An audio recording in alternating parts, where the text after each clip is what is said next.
વિદ્રાગાય નમો અરિહંતાણમ નમો અરિહંતાણમ નમો સિદ્ધાણમ નમો સિદ્ધાણમ નમો આયરિયાણમ નમો આયરિયાણમ નમો વત્સાયાણમ નમો વત્સાયાણમ નમો લોય serve સાહુણમ નમો લોય સર્વ સાહુણમ એસો પંચનમુકારો એસો પંચનમુકારો serve પાવપણાસણો સર્વ પાવપણાસનો મંગલાણમ ચ સવેસિમ મંગલાણં ચ સભ્યેસિમ બળવમ હવૈ મંગલમ પરમં હવૈ મંગલમ ઓમ નમો ભગવતે વાસુદેવાય ઓમ નમો ભગવતે વાસુદેવાય ઓમ નમઃ શિવાય ઓમ નમઃ શિવાય જય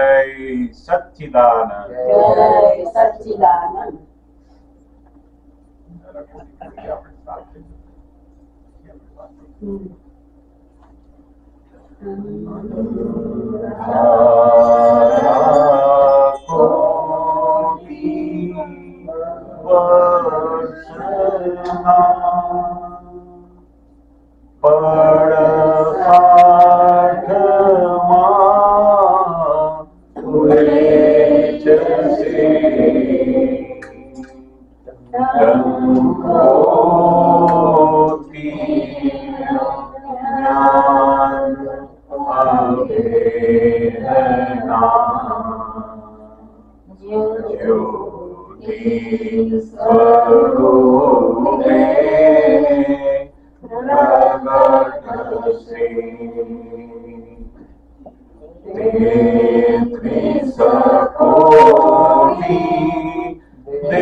જય સચ્ચિદાનંદ.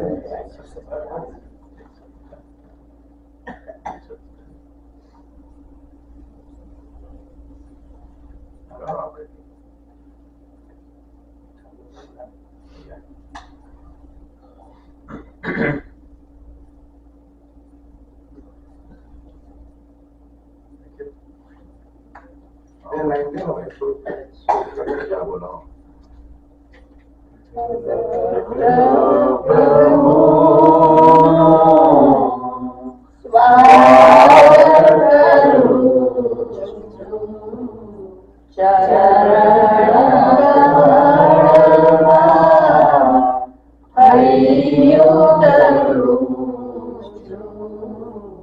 પ્રગટાત્માને સૌ સંદેશા એક સમયમાં પહોંચે. દુર્ગજવાચે અંતર તારો કોઈ ન બચે રોકે. વડાયલનો ફોન કરું છું. ટેલિવિઝને સન્મુખ દેખું છું. અંદર ચાલે છે જે ક્રિયા રૂપ કે બહાર કરતી. ચાર ગતિના ખુદી પટારા તોય સૂચના પડતી.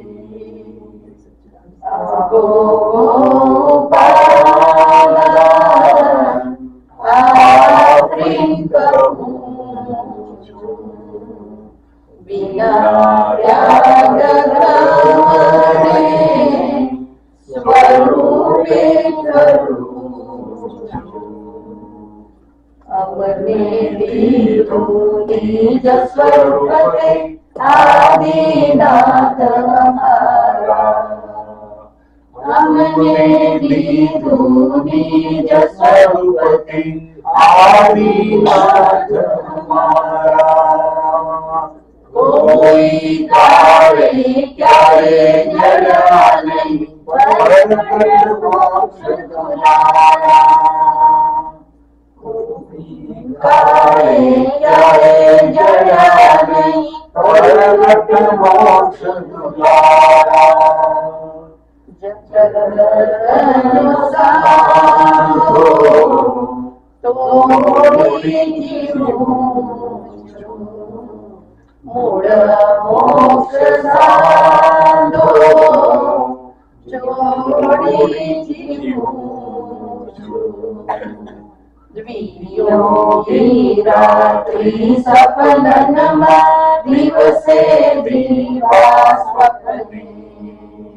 જગમંચે મળેલું પાત્ર હું ભજવું તુજ કલમે નવનીત નાટક જો કરું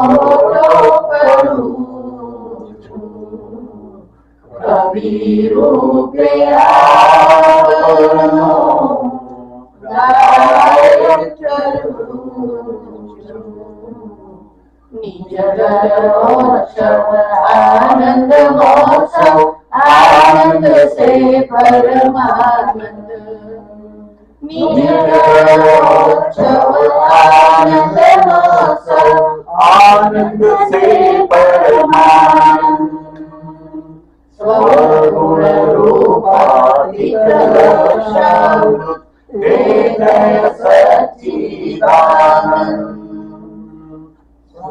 गुण रूपाधिक लक्षामृत हे जय सच्चिदानंद संग विजय में फूलराज वेरू છું ગોકુળ ઉપરીને નિત્ય સ્મરું છું ગમે ત્યાંથી જ્ઞાન દીપકથી દાદા મને નિરખે ગમે ત્યાંથી જ્ઞાન દીપકથી दाता મને નિરખે आवराद क्या लगी रे तुरंत झटपटो पीरसे आवराद क्या लगी रे तुरंत झटपटो पीरसे मारू करुणा कहूँ છું પિતૃ હૃદયના સદમાં રહું છું પ્રભુનું સ્વાગત કરું છું સ્વાગત કરું છું જય સચ્ચિદાનંદ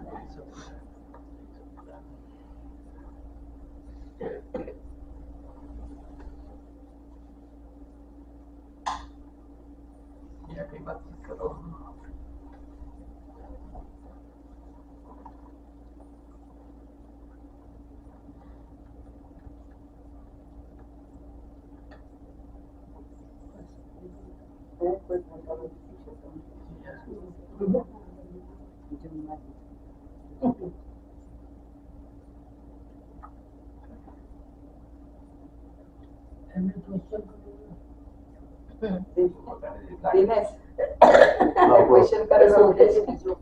બીજો ક્વેશ્ચન શોધો છો કે વગાડો છો વગાડવાનું તમારે એવું છે એવું તો મારે સરસ દાદા ભગવાનની વાત કીધા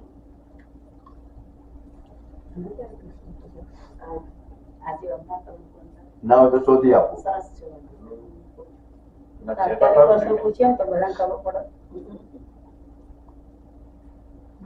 સરસ વગાડ્યા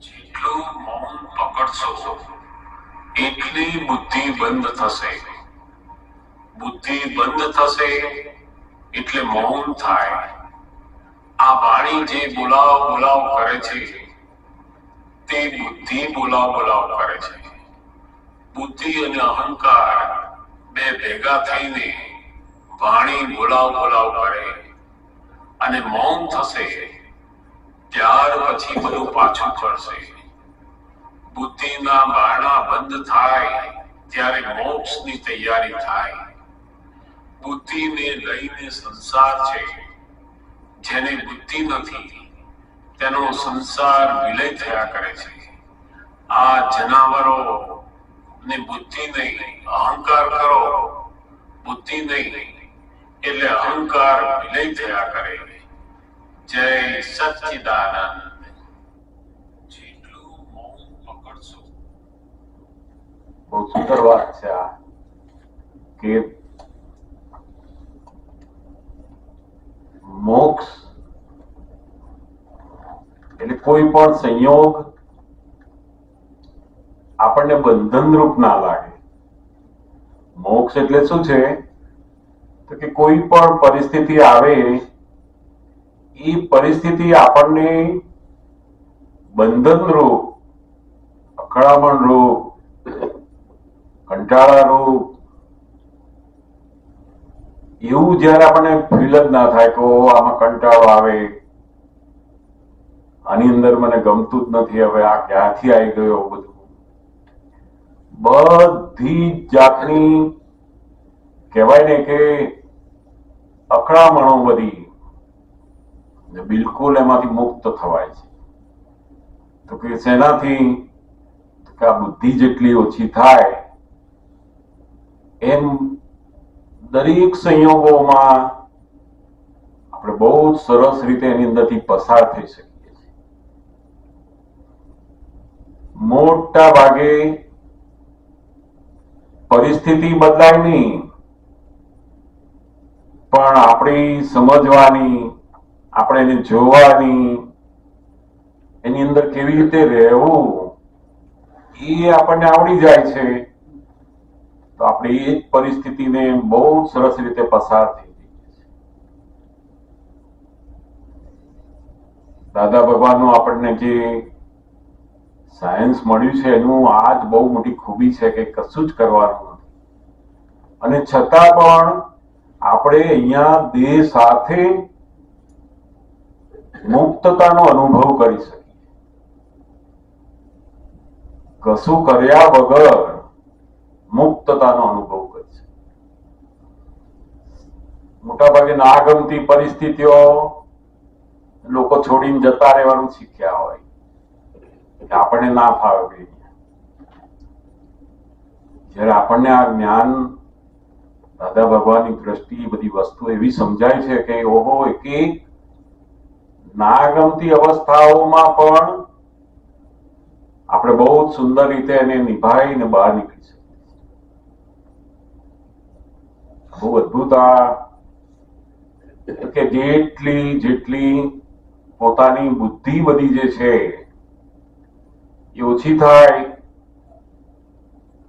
તો કે એનું મૌન પણ ઉત્પન્ન થાય. મૌન પણ એટલે આપણે આ બહાર બોલીએ છીએ નહીં, આ વાણી બોલવી એ તો આપણા હાથમાં નથી, બંધ કરવું કે ચાલુ કરવું, પણ બીજી અંદર સૂક્ષ્મ વાણી ચાલતી હોય છે. આપણે એમના બેઠા હોય તો અંદર પેલી ચાલતી હોય એ વાણી, જો ને અમને આવું કરી નાખ્યું, આવું ના કર્યું તો સારું. અત્યારે બોલીએ નહીં, આપણે સ્પીચ રૂપે, શબ્દ રૂપે ના આવે, પણ અંતરવાણી બધી ચાલતી હોય છે. તો એ અંતરવાણી બધી મૌન બનતી જાય છે. સૌથી પહેલા પેલી અંતરવાણી ઉપર આ બધું અસર શરૂ થાય. જેમ જેમ એની બુદ્ધિ ઓછી થાય એમ અંતરવાચા, અંતરની જે વાણી છે ને એ શાંત બનતી જાય છે. કારણ કે એને ખબર પડે છે કે આ કેવી રીતે ચાલે છે, કોણ કરે છે, એ કોણ છે. બધું જેટલો આજ્ઞાનો ઉપયોગ એનો વિશેષ એમ એની બુદ્ધિ ઓછી થતા થતા ખલાસ થતી જાય છે. અને એ મૌન પણ એ પેલું અંદર આવતું જાય છે. અંદરની વાચા એ બંધ થતી જાય, મૌન પણ આવતું. કારણ કે માણસ એકલો બેઠો હોય ને તો પેલી અંદરની વાચા છે ને એ બહુ ચાલતી જ હોય. કોકની જોડે વાત ચાલતી હોય કે કામ હોય એમાં પડ્યા હોય, પેલું ચાલતું જ હોય અંદર બધું. માણસની ગેરહાજરી હોય તો પણ પેલી વાત ચાલતી હોય છે, અંતર વાચા પેલી. આને આવું કહેવાનું હતું અને આમ કરવાનું હતું, આવું બોલવાનું હતું, આમ બોલીએ તો જ ઠેકાણે રહે, બધું ચાલ્યા જ કરતું ચાલે જ. ઈ શેના આધીન છે તો કે હજુ પેલો જે ડિસ્ચાર્જ થતો જે અહંકાર છે, હજુ એ અહંકારની અંદર પેલું ભૂત ભરાયેલું છે, હજુ કરતાપણાની બિલીફ જતી રહી પણ ભૂત રહી ગયું છે અંદર.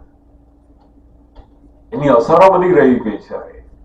હવે એ અસરો ધીમે ધીમે જેમ જેમ એની આજ્ઞાનું સમજ વધતી જાય અને આજ્ઞાની સમજથી જીવાતું જાય.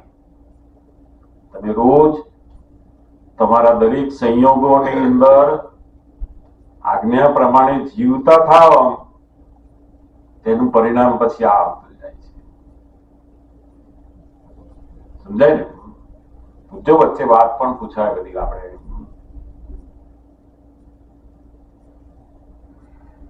આ કાળમાં સૌથી વધારે બહાર કોઈ હેરાન કરનારું છે જ નહીં. આ બહુ દાદા ભગવાનની અદભુત શોધ છે. કોઈ બહાર હેરાન કરનારું નથી. તમારી અંદર જ તમારી જે બધી વિપરીત બુદ્ધિ અને આ બધી બુદ્ધિનું કારણ બધું એ બધું ગળમથલ ચાલ્યા કરે છે.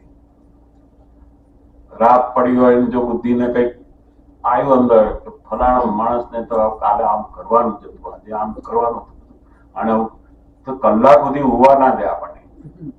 બધું જ સરસ હોય, સુવાઈ ગયા હોય, સુઈ જવું હોય, પણ પેલું જો બુદ્ધિ એક વાર શરૂ કર્યું કે મનની અંદર શરૂ થાય, પાછી બુદ્ધિ મૂકી દે, મહેનત કરે નહીં પાછી, એ તો મૂકીને જતી રહે. પછી પેલું મન ચાલ્યા કરે. હવે જ્યાં સુધી આ બુદ્ધિ બધી ક્ષમતા મૌન પણ આવતું જાય, પછી એ ચાલવાનું ઓછું થઈ જાય. સમજાય ને? જેટલું એને સમજાય કે ઓહો આ કરતા નથી, વ્યવસ્થિત કરતા છે એવું સમજાયું તો પેલું સમજતું જાય, બુદ્ધિ ઓછી થતી જાય. આખો બુદ્ધિના કારણે જ આ સંસારની સરસ વસ્તુઓને પણ આપણે ભોગવી શકતા નથી. બુદ્ધિ તો એવી કરે કામ કે આપણને જે વૈભવ મળ્યો હોય, જે બધા સંજોગ સરસ મળ્યા હોય ને, એને ભોગવી ના શકે. એને જે ના મળ્યું હોય ને એ જોવાની ટેવ પડી ગઈ હોય છે. થાળીમાં જેટલું આવ્યું એ ના જુએ, આમાં આ ફલાણું હોત ને તો બહુ સારું લાગે. બોલો, એ કોણ જુએ છે? એવું બુદ્ધિનું કામ છે. જેની જોઈએ એટલી વધારે ચેવનપ્રાશ ખવડાવીને બુદ્ધિ મોટી કરી હોય ને, બાજી જોઈને બધા આનાથી આપણે હોશિયાર થઈએ, આનાથી હોશિયાર, એમ હોશિયાર થતા બુદ્ધિ વધી હોય એની, બરાબર. તે પછી એ બુદ્ધિ એને જ બધું અશાંતિ ઉભી કરે પાછી. પણ એને ખબર ના પડે કે આ બુદ્ધિ મારી અંદર જે છે મને હેરાન કરી રહી છે. જેમ જેમ આ દાદાની વાણી, દાદાનું સત્સંગ બધું આવતું જાય, આપણને સમજાતું જાય, પછી ખબર પડે કે આપણી અંદર જ અશાંતિ કરનારું, આપણને પજવનારું કોઈ હોય તો અંદર જ છે, બહાર નથી કોઈ. અને એના ઉપર જેનું ધ્યાન ગયું તો બહુ સરસ એનું પુરુષાર્થ ત્યાં શરૂ થઈ ગયો. એનો બહુ ખબર પડી એને.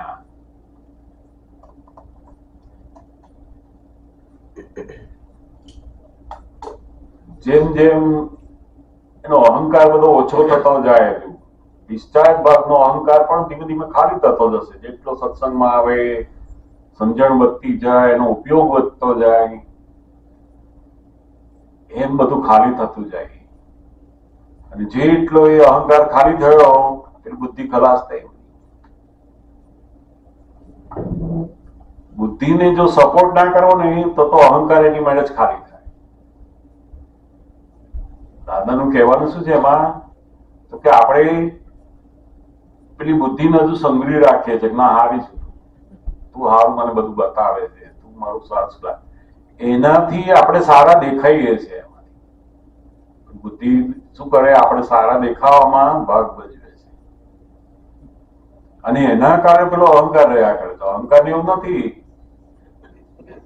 દાદા કે આ બુદ્ધિનો સપોર્ટ તમે છોડી દો તો પેલો ઇગોઇઝમ જતો રહેશે. તમે જેટલા શુદ્ધાત્મા સ્વરૂપે રહો, વ્યવસ્થિત સમજો, શુદ્ધાત્મા જ જો કરો, એની મેળે પેલી બુદ્ધિ બંધ થવા માંડે. એ બતાવશે ખરી બધું, બોલ કરશે પેલા તો, પણ તમારો સપોર્ટ ખસી ગયો તો બુદ્ધિ સમજી જાય છે કે હવે આ મારા પક્ષમાં નથી. આ હું કહું છું એ બહુ માનતા નથી. વાઈફ નવી પરણેલી આવી હોય ઇન્ડિયામાં, શું કરે, હસબન્ડ ને પેલા કે ધીમે ધીમે તમારો મધર તો આમ છે, આવા છે, તેવા છે, ધીમે ધીમે કે તો જુએ પાસે 1-2 વાર કે જુએ કે આને પેસે છે, આ ના પેસે તો ફરી થોડા દિવસ પછી, બીજા 2 દિવસ પછી કે એમ કરતા કરતા પેલા લાગે કે આ મારી વાઈફ કે છે ને બધું સાચું છે, આ મારી મધર જ બરાબર નથી, આને જ બરાબર સમજણ નથી, આને આવડતું નથી. તો પેલો 25 વર્ષ મધર જોડે રહ્યો હોય, એ મધર નું જેટલું જોયું હોય એમાંનું કશું એને રહે નહીં. 1 વર્ષની અંદર પેલાનું બધું અંદરનું બદલાઈ જાય છે. હા, કારણ કે જેમ જેમ પેલું કે કરે ને એટલે પેલી બુદ્ધિ બદલાતી જાય. પછી એને દેખાતું એવું જ થઈ જાય. સમજાય ને? એવું જો હવે આ એને સપોર્ટ આપવાનું બંધ કર્યું તો એનું બદલાતું જાય પાછું. જેટલી બુદ્ધિ આપણને કે કરે ને એને સપોર્ટ નહીં, તું તો કહું કહીએ. અને એની ઓળખાણ થવી જોઈએ કે જો આપણે આ બુદ્ધિની વાત માનીએ છીએ તો નડા પઝલ, આપણો આનંદ ઓછો થાય છે, આપણી સહજતા જતી રહે છે, બધા દુઃખોમાં અંદર આવી જાય છે, બંધનમાં આવી જાય છે. મુક્તતાનો અનુભવ બુદ્ધિ ગયા પછી થાય છે. દાદા ભગવાનની જે દશા છે શું છે તો કે કમ્પ્લીટ બુદ્ધિ ગયા પછીની દશા, એટલે તો આપણે જોઈ શકીએ તો કેટલો બધો આનંદ. તો કે આપણને એ જ જ્ઞાન મળ્યું, ધીમે ધીમે આપણે પ્રોસેસમાં શરૂ થયા છે. હવે જેટલી આજ્ઞાના પ્રોસેસમાં આવતા ગયા એમ ખલાસ થતી જશે. જેની જેટલી ખલાસ થઈ ને એટલી એ સંજોગમાં મુક્તતા અનુભવે છે. સંયોગ તો એના એ જ હોય બધા, જેને જેવા હિસાબ હોય, પણ એને મુક્તતા લાગે એમાં. સમજાય ને? પૂછો, બધી વાતો પૂછાય. એની આ રીતે વાત કરો છો, બુદ્ધિ જે છે ખલાસ એટલે બધું થઈ જાય એવી દશાની વાત નથી ચાલતી. બધી અભૂત દશા એ પાછી જુદી દશા, બહુ જુદી દશા. તેમાં દાદા ભગવાન જે કે છે કે અમારામાં 100% બુદ્ધિ નથી, એનો મતલબ બુદ્ધું નથી. બુદ્ધિનું જે ફંક્શન છે એ રાગદ્વેષ કરાવનારું છે, એવી બુદ્ધિ એમ નામ નથી. એમની બુદ્ધિ છે કારણ ટેબલ કહેવાય, ખુરશી કહેવાય, અહીં બેસવાનું, અહીં સુવાનું, અત્યારે ટાઈમ થયો, બધું એમને ખબર છે. એ બુદ્ધિ જુદી. જેની આ જગતના વ્યવહારો બધા જે છે એ બુદ્ધિ, એ તમને મુક્તતાનો અનુભવ કરાયા વગર રહે જ નહીં. તો પણ તમારે તો વિશેષ બુદ્ધિ છે બધી. આપણે કેવી બુદ્ધિ છે? વિશેષ બુદ્ધિ બધી. આ ટેબલ આના કરતા મોટું લાવ્યો તો સારું. આપણી વિશેષ બુદ્ધિ બધામાં. અહીં ખુરશી મૂકવાની જરૂર, ભાઈ સામે મૂકી શું ખોટું? બધી બુદ્ધિ કેવી છે? વિશેષ. ડખો કરનાર એ જ ડખો કરે બધો. બુદ્ધિ હોવી એ જુદું, અને પછી પાછું કહીએ ને એટલે ડખો કરે. પેલા મૂકી હોય અને પાછું કઈ મૂકતા નથી આવડતું, એ ડખો થયો. બોલ્યા તમારી બુદ્ધિમાં છે આવ્યું, અને પાછું તમે બોલ્યા એટલે ડખો કરે. રસોડામાં, ઘરમાં, બધી જગ્યાએ બુદ્ધિ તો હોય, પાછો ડખો હું કરી આવે પાછું. એટલે પાછી એનું પરિણામ આવે દખલ થઈ. એટલે કે બેસો તમને કહ્યું ખરું હું બધું ગોઠવી દઈશ. એ દખલ આવી પાછી. હવે આપણે પેલો ડખો કર્યો ને તેની પરિણામ આવ્યા. તો કે આ એમનામાં જે બુદ્ધિ નથી એટલે શું? તો કે એમને ન્યાય જોવાનો નહીં, રાગ દ્વેષ નહીં, એવી બુદ્ધિ જ નહીં. બિલકુલ ખલાસ થઈ ગઈ. આ દુનિયામાં કોઈ જીવ માત્ર કરતા છે એવું જ દેખાતું નથી. એટલું બધી દ્રષ્ટિ સ્થિર છે ત્યાં કે કરતા જ દેખાતો નથી. એટલે એમને રાગ દ્વેષ ઉભા થાય નહીં, કારણ આ કર્યું અને ના કર્યું, આ સારું એ ઉભું જ ના થાય. બુદ્ધિ ઉભી જો થાય ને તો એમનું આ નિખાલસતા બધી ઓછી થવા માંડે. એમની કોઈ એટલે જ બહુ મોટી દશા છે ને આ દુનિયામાં. બુદ્ધુ લોકો તો બધા બહુ હોય, જેને સમજણ જ ના પડતી હોય એવા તો લોકો કેટલાય હોય. એ કઈ જ્ઞાન નહીં. એટલે આપણે જયારે આવી બુદ્ધિ ખલાસ થઈ એ વાત કરીએ ને ત્યાર પછી હા એ નહીં. ના એવું નહીં. તમારો જે વ્યવહાર છે, વસ્તુઓ મૂકવાનો, લેવાનો, ટાઈમ, જવાનો, આવવાનો, કામ કરવાનું, એ બધામાં તો એ જે બુદ્ધિ છે એ કેવી છે? તો કે સહજ બુદ્ધિ છે. એમાં વપરાય જ કરે એની માટે. કોઈની ખોડ કાઢે, ન્યાય અન્યાય જુએ, રાગ દ્વેષ કરે, એની બુદ્ધિ છે એ બધી નકામ. તમારે કામ કરવું હોય, ગાડી ચલાવી તો બુદ્ધિ જોવે જ ને. એમનું થાય કઈ દરેકમાં રસોઈ બનાવીએ બુદ્ધિ જોઈએ, કશી વસ્તુ પસંદ કરવી હોય તો બુદ્ધિ જોઈએ. પણ આપણે તો પસંદ કરવાની બુદ્ધિ હોય અને પછી થઈ ગયા પછી ત્યાં બરાબર ના કર્યું, તારા રીતે જલ્દી થયું. આપણે બીજી બધી બુદ્ધિ બહુ છે. બીજાને દોષિત જોવાની, રાગદ્વેષ કરવાની, એ જે બુદ્ધિ છે ને એ બિલકુલ જ ના. બાકી બધી બુદ્ધિનો મતલબ એવો નહીં કે કશું એમને આવડત જ નથી. બધું જ ખબર હોય, સારામાં સારી ખબર હોય. જે સામાન્ય માણસોને મોટા ભાગે કેવું છે કે બુદ્ધિશાળી માણસો તો કોઈ એક જગ્યાએ એની બુદ્ધિ એને એકાગ્ર કરી દે. તમે બહાર ગયા હો તો તમે પૈસામાં એકાગ્ર થઈ ગયા હો, એમને એવું ના હોય. એટલે એમને બધું જ ખબર પડે. આપણી બુદ્ધિ તો કેવી હોય? જેમાં ઇન્ટરેસ્ટ હોય ને ત્યાં એકાગ્ર થઈ ગયા હોય. બીજું બધું તો સમજ નથી પડતી. પાછી 5 કિલોમીટર દૂર જવાનું છે પણ $1.5 ઓછો થાય છે તો એ 5 કિલોમીટર ના દેખાય એને. પછી બુદ્ધિ ક્યાં જાય? પેલા $1 ઓછો થાય છે ને, કારણ કે આપણે એમાં કેન્દ્રિત થઈ ગયા છે. બુદ્ધિ ત્યાં કેન્દ્રિત થઈ ગઈ આપણી. એમને સહજ હોય એટલે બધું જ ખબર પડે. એમને તો ઓછું થાય છે એ ખબર પડે છે, 5 કિલોમીટર વધારે જવાનું છે એ ખબર, બધું જ ખબર પડે. બધા જ વ્યવહાર ઉડતા બહુ જ સુંદર રીતે ભજવી શકે, કારણ કે એમની બુદ્ધિ એવી નથી કે કોઈ એક વસ્તુમાં એકાગ્ર થઈ જાય છે. આપણે તો જેમાં આપણો રસ હોય ને ત્યાં ચોંટી ગયું હોય બધું.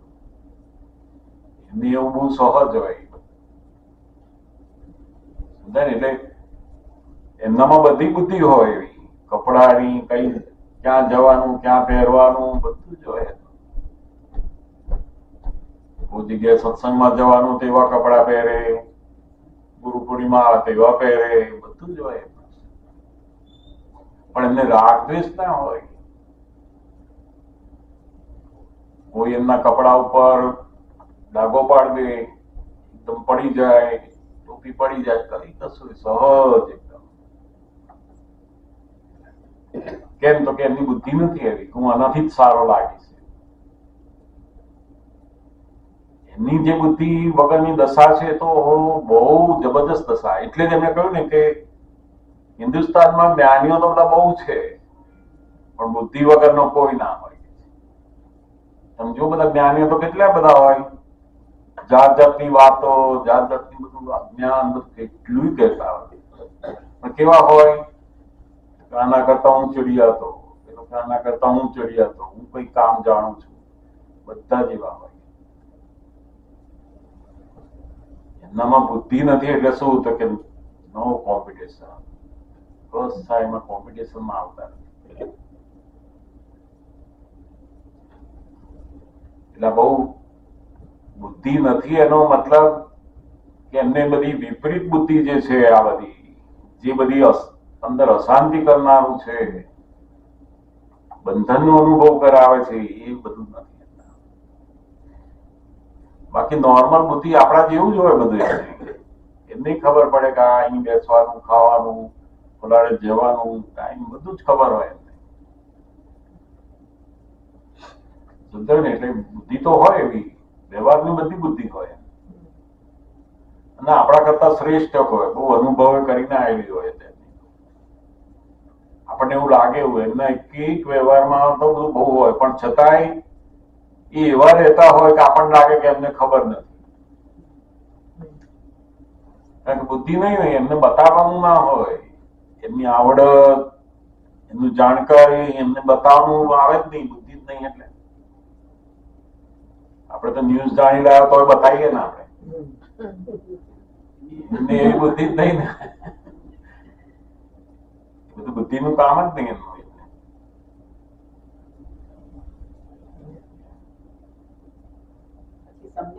જેમ જેમ બુદ્ધિ જાય કે મૌન પણ આવે છે. પેલી અંતરવાચા બધી ઓછી થાય, અને અંતરવાચા ઓછી થાય એટલે એનો મુક્તતાનો અનુભવ કરી શકે.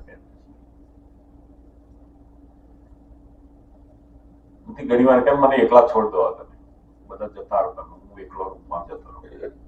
પણ એ એકલો જાય ખરો, બુદ્ધિ અંદર અંતરવાચા પેલી ચાલ્યા જ કરતી હોય, ચાલે એ છોડે નહીં ને. તો એ ક્યારે જાય, એકલા ક્યારે પાડે? તો કે પેલું અંતરવાચા બધી બંધ થાય તો એ સિવાય ના થાય એકલો.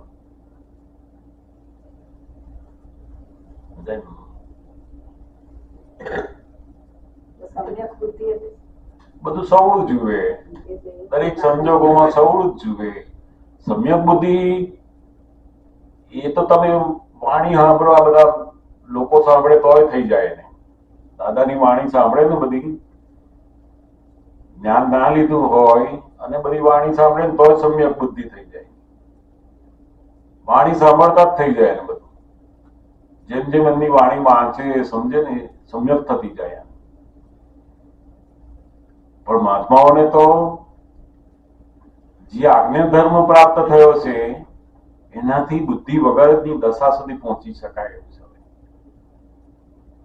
આપણને જે આજ્ઞા ધર્મ છે ને, હવે એ એમના જેવી દશા ઉપર લઈ જાય એવું શરૂ થઈ જાય છે. સમ્યક તો થઈ જાય, પણ આ તો ખલાસ જ થઈ જાય ધીમે ધીમે. જેટલો એ આજ્ઞાપૂર્વક જીવન જીવાતું જાય ને એમ થતું જાય છે. સમ્યક બુદ્ધિ થાય તો બહુ મોટું છે ને. આ કાળમાં તો સમ્યક બુદ્ધિ થઈ તો દુઃખ જ ખલાસ થઈ ગયા બધા. અને એમણે બહુ સરસ બતાવ્યું કે સમ્યક દ્રષ્ટિ એટલે શું? તો કે આપણી પાસે શું છે એ જોવાનું, શું નથી એ નહીં જોવાનું, અથવા બીજા પાસે શું છે એ જોવાનું નહીં. તમારી પાસે શું છે એ તમે જો જુઓ તો બહુ સરસ, એકદમ આનંદ રહે, સુખી સુખી રહી શકો. તમને જે જોબ મળી હોય એ જોવાની. પેલાની કેટલી સરસ મળી, 5 વર્ષમાં જો કઈ નો કઈ પહોંચી ગયો તો શું થાય એનું એ જુએ તો દુઃખ ઉભું કર્યું. હવે એના જેવું થાય તો નહીં આપણું, પણ દુઃખી થયા કરે, પાછું દોડ્યા જ કરે એની પાછળ. સમ્યક બુદ્ધિ તો બહુ કામ લાગી જાય. દાદાના જ્ઞાનની આ બધી સમજણથી તો સમ્યક બુદ્ધિ સહેજે બધાને મળેલી છે. દાદાની કેટલી બધી સરસ વાતો તો બહુ સરસ થઈ જાય. આ બધા દુઃખો જ ઓછા થઈ જાય. દાદા કહે ને આ બધા માણસો આટલી બધી સગવડો આટલું બધું હોવા છતાં દુઃખી છે એમ તો કે બુદ્ધિના કારણે આ વિપરીત બુદ્ધિઓ છે. તે એટલી બધી ચાલે કારણ આમ કરવું જોઈએ ને તેમ કરવું જોઈએ ને એમાં ગવર્મેન્ટ સુધી પહોંચી જાય કે છે સરકારે એવું કરવું જોઈએ. દાદા ભાઈ તારે કઈ એની જોડે લેવા દેવા, તું બોલું એ કઈ સાંભળવાના નથી તારું. હા એ પ્રેસિડેન્ટ સુધી પહોંચાડે. એટલું બધું ચાલ્યા જ કરતું હોય પણ એ કામ લાગે નહીં.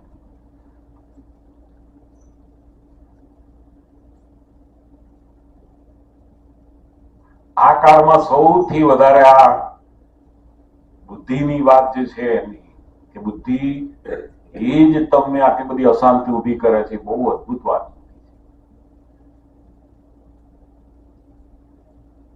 બુદ્ધિ જે વિપરીત બની છે એનું બધું અસરો છે. જેટલી એની બુદ્ધિ માંથી વિપરીતતા ઓછી થઈ ગઈ, સમ્યક થઈ ગઈ, સવળું દેખાય એને, સવળું જોવાનું. ચાલતા ચાલતા ઠોકર વાગી, પથરા કેવા મૂક્યા છે હવે રસ્તામાં, આવા કોણ ઠેકાણું નથી આ લોકો. હવે એ પણ જોઈ શકાય અને બીજો એવું જોવાય કે સારું થયું અથડાયો તો ખબર પડી નીચે જોઈને ચાલવું જોઈએ. બંને છે ને. કાલે ઠોકર અથડાયો ખરેખર એ તો ત્યાં પડેલી હતી દાદા કે તું અથડાયો એની જોડે, પણ આપણે અથડાયા પછી ખબર પડે છે કે હવે બરાબર ધ્યાન રાખવું જોઈએ.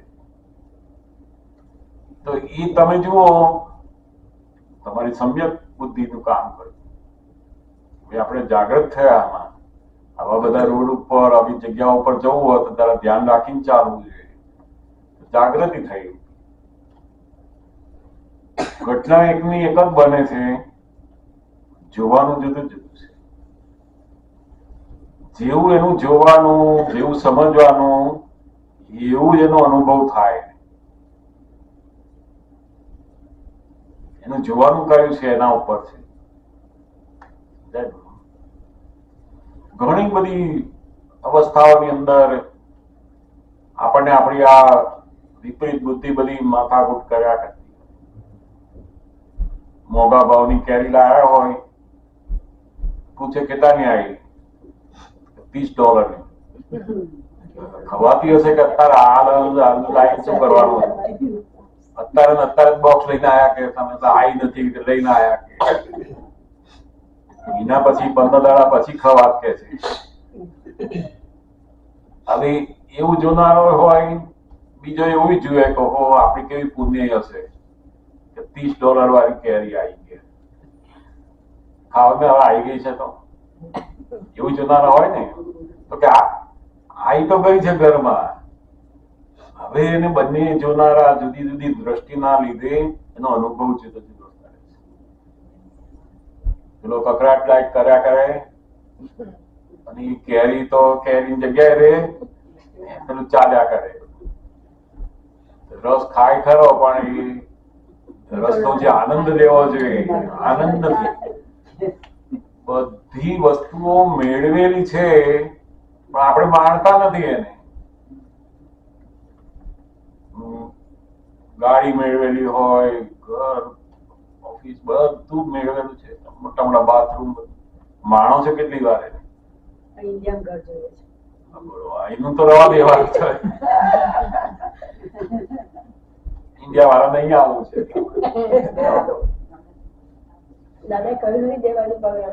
એ તો ખરું જ નહીં. એ તો સહજ બધું ગોઠવવાનું હતા. બધા જેના જેવા હિસાબો હોય ત્યાં જાય પછી. પણ સારું ગોઠવણી છે, તો વ્યવહારની બધી ગોઠવણી.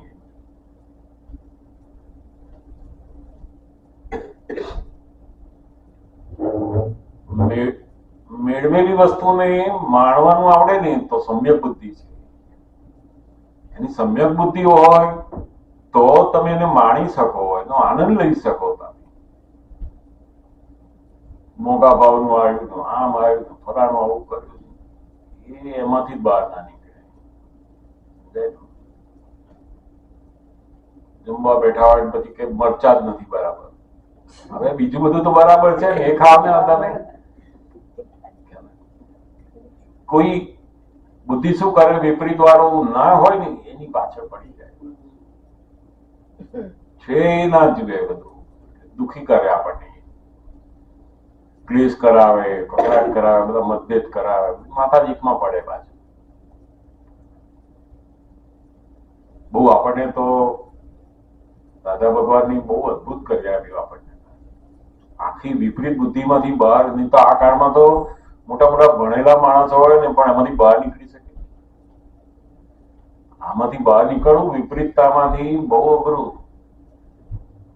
નીકળે કેવી રીતે? બધું સારું જ છે, ફાવશે, ચાલશે, ગમશે, બધું કરતો હોય પણ આવે ને ત્યારે ખબર પડે.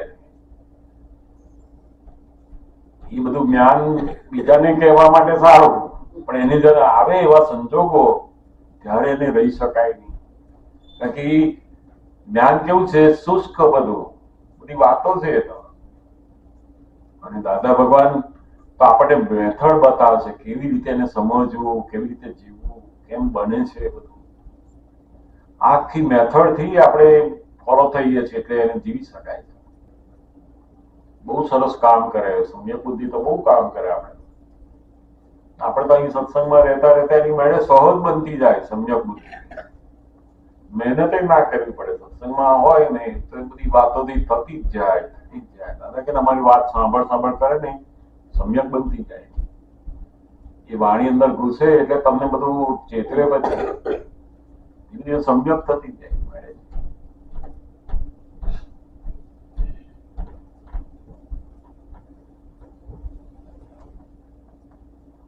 બીજી વાતો કરે. ખાવા બેસીએ તો બધું ખબર હોય આપણને, પણ ખાવા બેસીએ ને ત્યારે કંઈક તો કંઈક કોમેન્ટ થઈ જાય. એ પેલું કર નાખે ને, બુદ્ધિ છોડે નહીં ને. હવે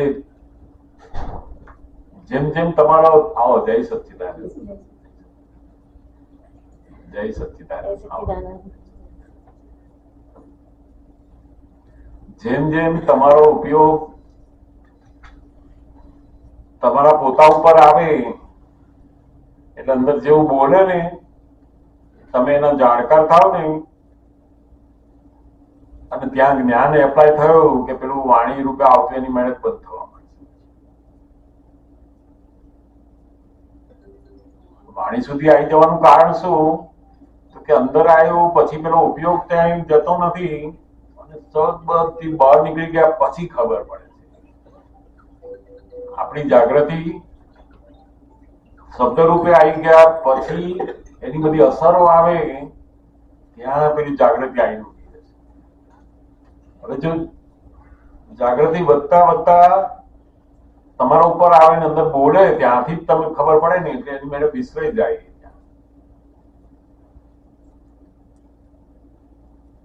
આપણે બોલવાનું બંધ કરતા નથી,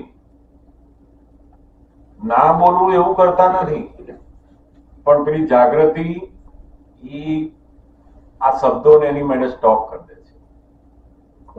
જાગૃતિ કામ કરે બધી.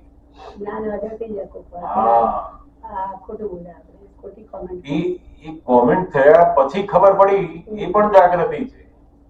આ બહુ મોટી છે એ જાગૃતિ. પહેલી એની શરૂઆત થાય કે તમારા બોલવાનું, તમારું વર્તન કોઈને દુઃખદાયી થયું, કંઈક અવળું થઈ ગયું, કોઈ ના ગમતું થઈ ગયું, કોઈ શબ્દો આપણા એવા બોલાઈ ગયા, કોઈ ના ગમતા થઈ ગયા, એને દુઃખ લાગ્યું, પણ તમને ખબર પડી જાય છે. તો કે એ ખબર પડવી એ પણ બહુ મોટી જાગૃતિ છે. તમને એ તો પોતાની ભૂલ પોતાને ખબર પડે જ નહીં કે આ ભૂલ થઈ અહીંયા, એવું ખબર ના પડે. સૌથી પહેલી જાગૃતિ આ અહીં શરૂ થઈ ગઈ, ખબર પડી ગઈ તમને. હવે આ જે ખબર પડવી જે થાય છે ને, એ તો એમના જ્ઞાનનો પ્રતાપ છે. આ આપણને જે જ્ઞાન વિધિ મળી છે એના પ્રતાપે આપણને આટલે સુધીની જાગૃતિ તો સહજ રહેલી છે. બધાને કૃપાનું ફળ, એનું જ્ઞાનનું ફળ. હવે ત્યાંથી આગળનો જે પુરુષાર્થ છે બાકીનો એની અંદર તમારે આવતા જવાનું કે ઓહો અહીં પહેલો પુરુષાર્થ શું તો કે પ્રતિક્રમણ કરાવો એના. એટલે અંતસ્કરણમાં ખલાસ થાય ઉપયોગનું ફળ છે. હા, પછી અંતસ્કરણ ઉપર આવે ધીમે ધીમે એનો ઉપયોગ જેમ વધે એમ પેલી જાગૃતિ અંદર અંદર આવતી જાય. વર્તન બનતા પહેલા અંતસ્કરણની અંદર બધું ચાલે છે, પછી બાહ્યકરણમાં આવે. એ અંતસ્કરણ ઉપર તમારી જાગૃતિ શરૂ થાય છે. જેમ કોઈ પોલીસ વાળા પાસે હોઈએ છે તો આપણે શું થાય, પૂછે તો બોલીએ ને, આપણે તો વધારે બોલીએ ત્યાં મારો દોસ્ત નથી, મારો ફલાણો નથી, તો બને શું પકડ, પેલો આગળ ગયો એને પકડ ને કશું કહીએ ત્યાં કશું જ નહીં. એ આપણને બોલતું બંધ કોણ કરે છે? જાગૃતિ. જો અહીંયા પોલીસ ને આવું કરશે, પોલીસ વાળો આમ કરી દેશે, આઈ બનશે, બધું એનું પરિણામ સુધીનું પહોંચી જઈએ છે. આપણે વાણી સ્ટોપ નથી કરતા. પેલી જાગૃતિ એનું કામ કરે છે, એ તરત બંધ કરી દે છે. નહીં બોલતા ને કહેશું એ કે પતાવે જોડે. જાગૃતિ બહુ કામ કરે આ બધું. એટલે દાદા ભગવાન કે તમારી જાગૃતિ જેમ જેમ વધતી ગઈ એમ તમારું વર્તન વાણી એની મેળે સહજ બદલાય છે. બદલતા નથી આપણે, અને આપણે બદલવાનું નથી, એને જાગૃતિ વધારવાની છે. દાદા ભગવાન આ બધું બદલવાનું નથી કહેતા આપણને. કોઈનું બદલાયું ના બદલાયું એને જોવાનું જરૂર નથી. ખરું જોવાનું શું જરૂર છે કે જાગૃતિ કેટલી વધે છે.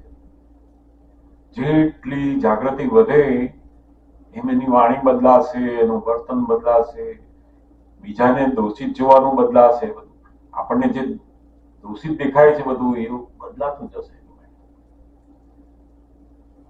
દોષિત દેખાય નહીં, વાણી નીકળે નહીં એની મેળે. તમે બોલતા નથી એવું નહીં, એ તો એની મેળે જ બદલાઈ જાય છે. સમજાય ને? જાગૃતિ વધતા વધતા આવી છે અંદર. કોઈ પણ ઇન્સિડન્સ બન્યો એટલે તરત જ આજ્ઞાની જાગૃતિની બરાબર ફોલો થવા માંડે નહીં. શું બન્યું, કોની જોડે બન્યું, તમે કોણ છો, આ ડિમાર્કેશન થયું અંદર તો જલ્દી બધું થવા માંડે. એટલે જેટલો જેટલો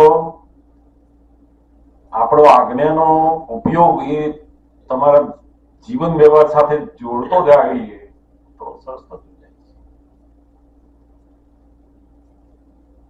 મારા લોકોનો આવો જ અનુભવ છે આ બધો, કે આવું બધું થતું થતું ધીમે ધીમે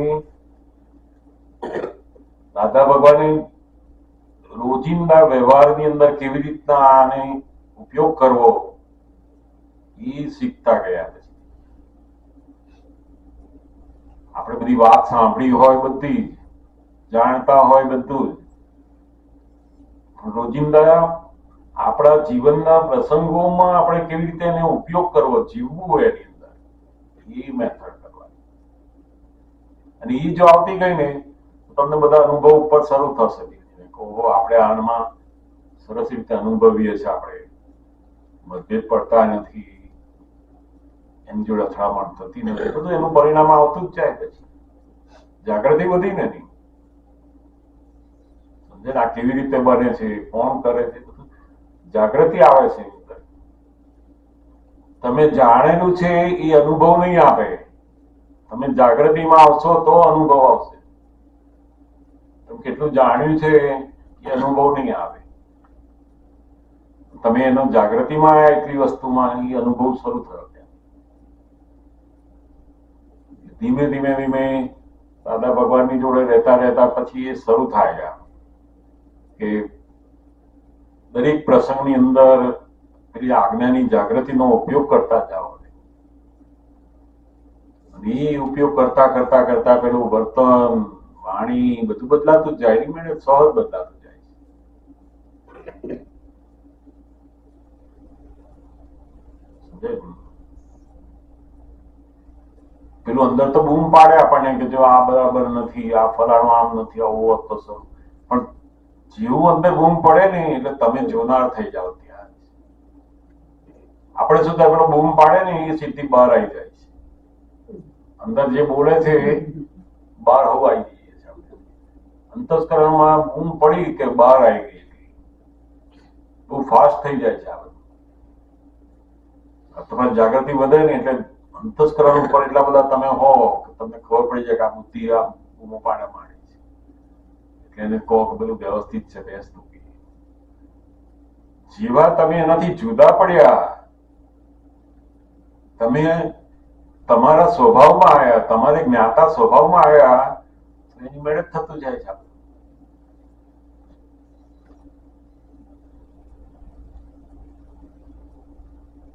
એટલે પછી બધું વાણીનો વ્યવહાર એની મેળે બદલાતો જશે.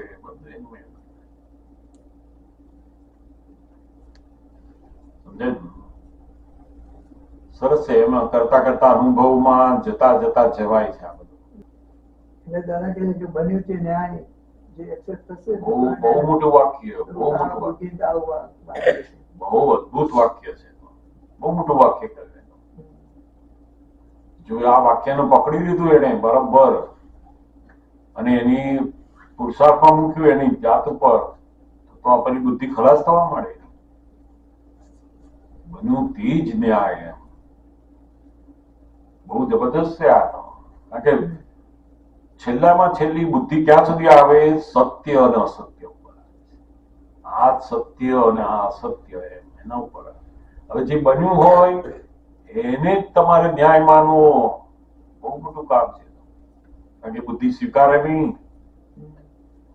સાચું ખોટું હોય ને, સત્ય અસત્ય ઉપર તો બહુ નથી. આ બધા કેટલા બધા ગોળીબાર થઈ જાય એમાં, સત્ય અને અસત્ય ઉપર. એટલું આખું જીવન એના ઉપર જતું છોડે નહીં.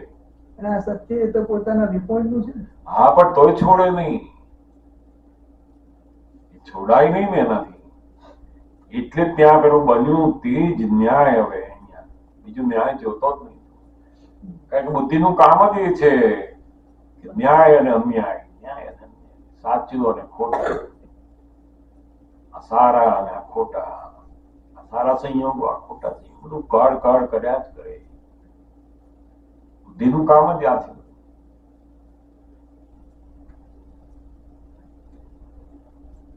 બુદ્ધિ એનું ફંક્શન ભજવે, પણ તમે એને જો સપોર્ટ ના કરો ને તો ખલાસ થતું જાય છે. દાદા શું કહે? તમારે સપોર્ટ નહીં કરવાનો. એને બુદ્ધિ તો કામ તો કરશે જ તમારી, જેટલી જેની જે બાબતમાં બુદ્ધિ છે. બહેનોની બુદ્ધિ હોય તો જુદી હોય, પુરુષોની જુદી હોય, બાળકો બધાની અલગ અલગ હોય. દરેકની બહેનોમાં અલગ અલગ હોય. દરેકની જેવી બુદ્ધિ એને ભરેલી છે અંદર, બધું કામ તો કરશે, બધું એનું ફંક્શન તો થશે.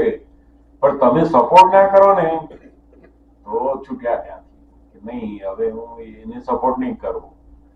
મારી બુદ્ધિ બોલે છે ખરી, પણ હું તારા પક્ષમાં નથી. હું હવે વ્યવસ્થિત છે એના પક્ષમાં છું, બન્યું તે ન્યાયના પક્ષમાં છું. મારે તારું સાંભળવું નથી.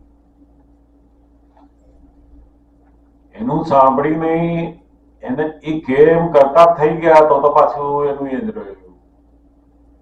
સપોર્ટ કર્યો કે પાછું એ તો એનું આયુષ્ય વધ્યું. હવે એને ખબર છે કે હજુ તમે મારું જ સાંભળો છો. તમે છો ને બોલો કે હું શુદ્ધાત્મા છું, તમે સાંભળો છો કોનું? બુદ્ધિનું. તો જેટલું બુદ્ધિનું સાંભળશો તેનું પરિણામ એવું જ અનુભવમાં આવશે. તો પઝલ બધું અનુભવમાં આવશે, બંધન અનુભવ આવશે. છો ને તમે જાણેલું હોય બધું,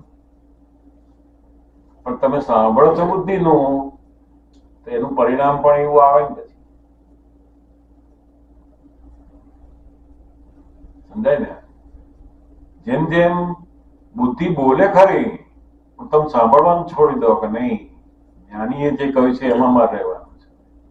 વ્યવસ્થિત જ એ કરતા છે જ નહીં. શા માટે એવું માનું છે? તાર બોલ્યા કરો, હું સાંભળું નહીં તારું. બુદ્ધિ દોષિત જુએ તોય તમે સપોર્ટ નથી કરતા. તમે જ્ઞાનથી નિર્દોષ છે એવામાં એ જ્ઞાનમાં રહો છો તો બુદ્ધિ ખલાસ થઈ ગઈ.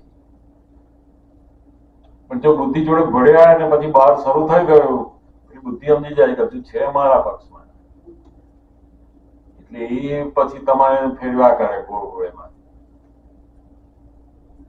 10 જ મિનિટનો પ્રસંગ હોય ને 2 કલાક કાઢે હવે એમાં કશું સુધારી શકાય એવું ના હોય ને કશું ના થઈ ગયું એ થઈ ગયું હોય તો હવે પાછો 2 કલાક કાઢી નાખે. પરિવાર ના થાય. હા પછી એ બુદ્ધિ આવીને ઉભી રહે. જોયું? પરિવાર ના થાય ને એવું બુદ્ધિ આવીને ઉભી રહે. અથવા ફરી આ લોકો આવું જ કરતા હશે, એમ કહીશું નહીં તો આમ જ કરશે. બુદ્ધિ બધું એમાં આવી બધી આવતી જ જાય.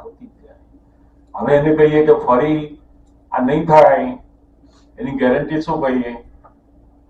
આપણે બોલીશું, અફવાઓ કહીશું, આ બધું કરીશું, નહીં થાય.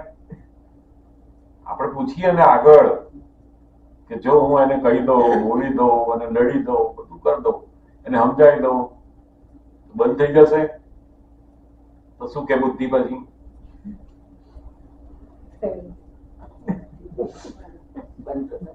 હા, ધીમે ધીમે આગળ જાઓ. બુદ્ધિ આટલું કહ્યું કે આપણે આને આવું કહી દઈએ ને એટલે પછી ફરી તો ના બને ને. તો કે આ શેનાથી બને છે? ઈ પોઈન્ટ ઉપર આવે હું બને છે શેનાથી. એટલે દાદા ભગવાન બહુ આ દુનિયાના બધા કેટલાય સાધુ આચાર્યો બધા લોકો કેટલું આત્મા પાછળ પડ્યા, કેટલા શબ્દો પાછળ, કેટલું બધા શાસ્ત્રોના શાસ્ત્રો, પણ કે કોઈ નહીં આત્માનો અકર્તા ભાવ છે એ આવ્યો નથી. આત્મા વિશે જાણ્યું તો બધું બહુ, પણ અકર્તા પણ દેખાવું એ બની શકે નહીં. એટલે દાદા ભગવાન બહુ ઇમ્પોર્ટન્ટ છે કે અમે તમને આત્મા આપીએ છીએ એનો અનુભવ ક્યારે થાય છે? તો કે તમને વ્યવસ્થિત જોડે આપ્યું છે. આ વ્યવસ્થિત છે એ સમજમાં તમારું આવ્યું ત્યારે તમે પેલા અકર્તા રહો છો. એનાથી તમે છો અકર્તા, પણ અકર્તાનું અનુભવ એ વ્યવસ્થિતના અધીન થાય છે. નહીં તો અકર્તાનો અનુભવ થતો જ નથી. એટલે બધા બોલે, કેટલું બધું ગાય છે, બોલે છે, બધું કેટલું કરે, પણ પોતે અકર્તા રહેવું અને અકર્તા ભાવે દેખાવું બધું એ ના બની શકે. એને શિષ્ય હોય ને એ કરતા જ દેખાય. આણે આટલું કર્યું નહીં, આણે આટલું વાંચ્યું નહીં, આટલું ફલાણું તપ કરતો નથી, હું કહું છું એમ કરતો નથી, કરતા દેખાય વગર રહે જ નહીં. ગમે તેટલું એ આત્માના ગુણો, આત્માની વાતો બધું જાત જાતનું જાણ્યું હોય ને તો પણ પેલામાં આવી શકે નહીં. અકર્તા ભાવ ઉત્પન્ન થવો એટલે જ આ બહુ મોટી વિશેષતા છે ને. તમને અકર્તા ભાવ ઉત્પન્ન થયો છે, વ્યવસ્થિત કરતા છે એવું આપણી સમજમાં આવ્યું. આ બહુ મોટી રોંગ બિલીફ છે. જેમ હું પંકજભાઈ છું એ રોંગ બિલીફ હતી, એવી જ મોટી રોંગ બિલીફ હતી કે હું કરું છું, અને એનાથી તો આખા કર્મનું બંધન છે. આ કરતાપણાથી જ બધું ઊભું થયેલું છે. એમાંથી બહાર નીકળવું એ તો બહુ, એટલે જ આપણને વ્યવસ્થિતની આજ્ઞા એમને બહુ અદભુત મૂકેલી છે. એટલે કહ્યું કે એક બાજુ વ્યવસ્થિત સમજાય, બીજી બાજુ કેવળ જ્ઞાન થઈ જાય છે. એટલી બધી આજ્ઞાનું આટલું બધું રિઝલ્ટ મૂકેલું છે.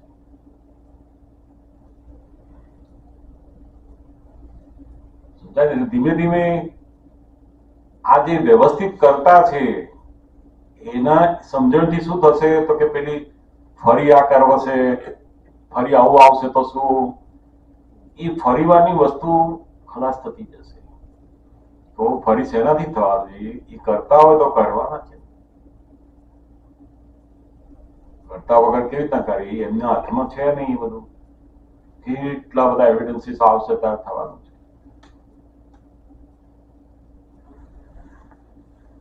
એટલે બુદ્ધિનું જે બધું છે ને ભવિષ્યનું